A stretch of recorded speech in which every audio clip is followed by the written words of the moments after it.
Hi, this is Joe's Corner 76. I'll be commenting on issues that affect the human condition. To change the human condition, we need to be engaged. When listening to the situation with the healthcare system during COVID-19 and the problem with supplies, concern about hospital availability, and a tragedy in long care facilities, I wondered, is the healthcare system broken?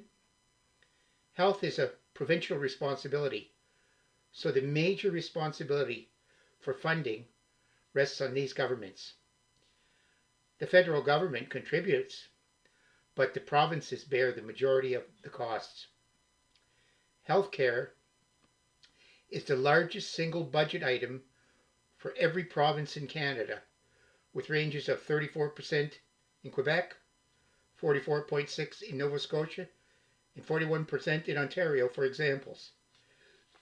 Remember, the highest cost in healthcare is salaries. We need to seriously look at the structure we have and question how it can be changed. At a glance, there may be far more management employees at high salaries that are not necessarily required. Another consideration is to look at the structure used to provide health care. Are we getting the biggest bang for our buck? Projections show the expected growth rate of healthcare expenses is 6%. It's clear that the current health system is not sustainable, since it is the biggest expense in provincial budgets. Healthcare spending will grow at a rate of 5.5% over the next decade, slightly faster than in the past years. This is due to the aging of the baby boomers and healthcare price growth. This means that healthcare will exceed gross national product growth.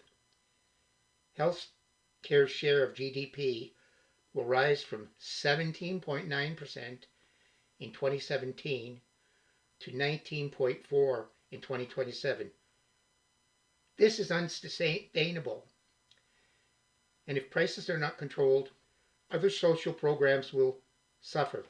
Note, this estimate was prior to COVID-19 and the economic pandemic. We don't have any new facts yet. Canadian healthcare is funded by a combination of provincial and private sector funding. The private sector funded 31% of costs, and the provinces 69% in 2018. It has been higher in past years. With healthcare such a big part of provincial budgets, it again points out that this is unsustainable at its present pace without other programs suffering.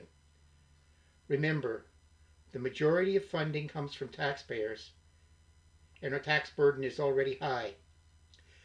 The 2017 Commonwealth Fund showed that Norway, Australia, the United Kingdom, New Zealand, and the Netherlands spent less than Canada on their healthcare systems, but they were ranked higher.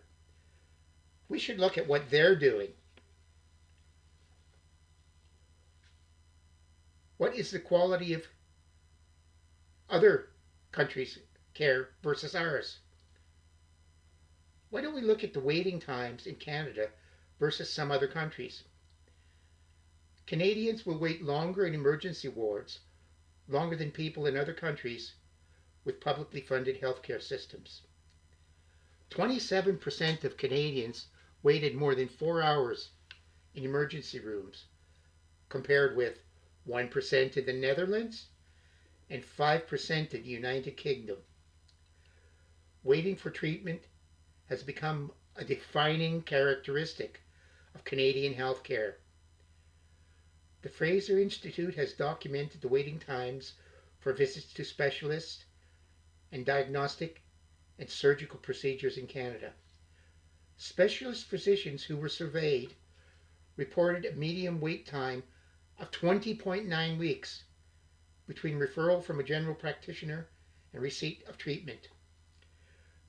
The wait in 2018 was 19.8 weeks.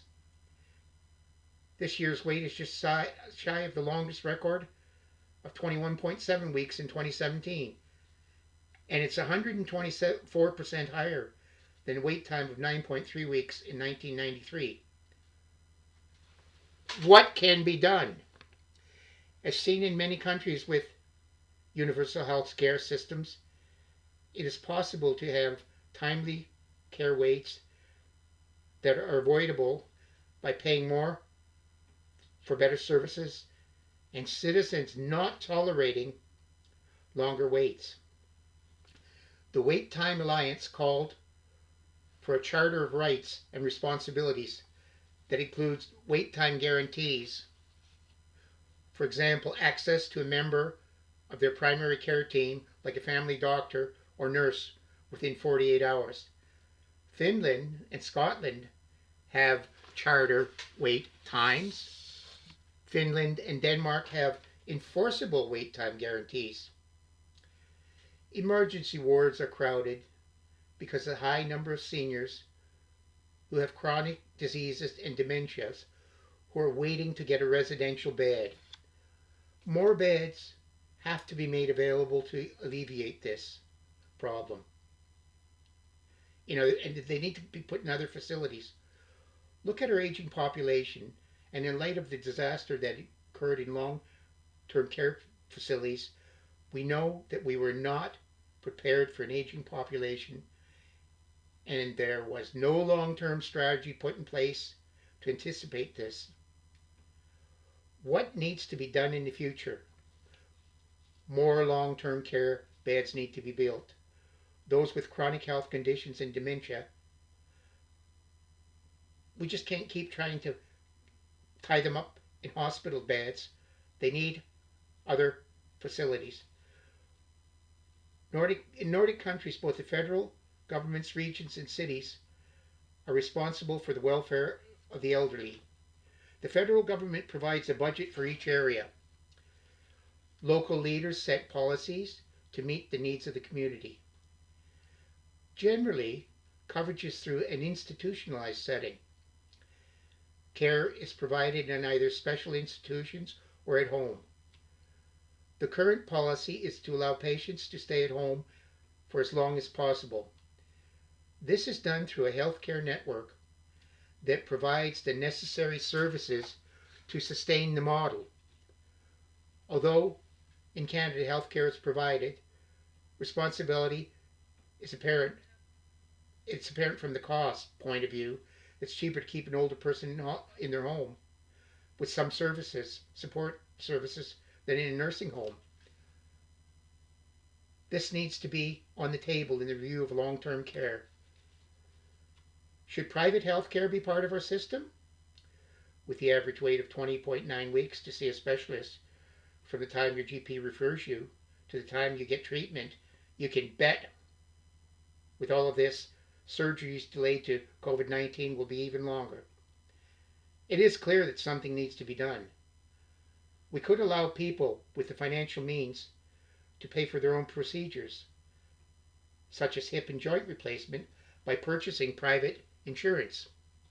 In Australia, all lives are covered under the Universal Health Plan, but they are encouraged to buy private insurance. The government provides tax incentives. In Norway, their health system is similar to Canada's, but with a key difference. It allows public and private insurance. They can purchase services to cover hip and knee replacements if they don't wish to use the public system.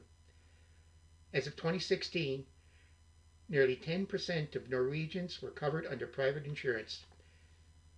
In both these cases, the pressure lessened on the public system and no one lost coverage. Canada should consider this option. What about access to doctors in Canada? 16% of Canadians over 18 report they don't have access to a family physician. Based on a 2009 to 2013 study, they had 20.7 doctors per 10,000 population. Italy had 37.6, Spain 49.5, Austria 48.3, and Australia 32.7, to name a few. In 2018, Canada still only had 24.1 doctors per 10,000 people. This is an issue that needs to be addressed.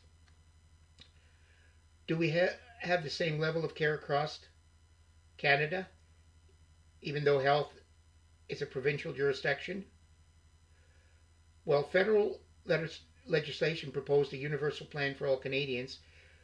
There are some differences as to what's covered. Since health is a provincial responsibility, they all have to agree on the same level of coverage. This would help such things as a provincial health plan not covering drugs for cystic fibrosis or other rare diseases. What about a national strategy to record drug costs, but not necessarily a national drug plan? This would reduce drug costs and help reduce the average health cost of the system. As published in Health Affairs, it suggests prescription drugs account for approximately 15% of the cost of health care. A national drug plan would have to be studied carefully to ensure it is not more costly than the current plans. What can individuals do to improve health, to lessen the burden on the healthcare system? All of us could do more exercise, watch our diets, and get enough sleep. These items have been proven to help overall health and mental peace. These are not onerous or expensive, but they pay powerful dividends. It is now time to question how the health system is working now and how it can be improved. It's your life and your money.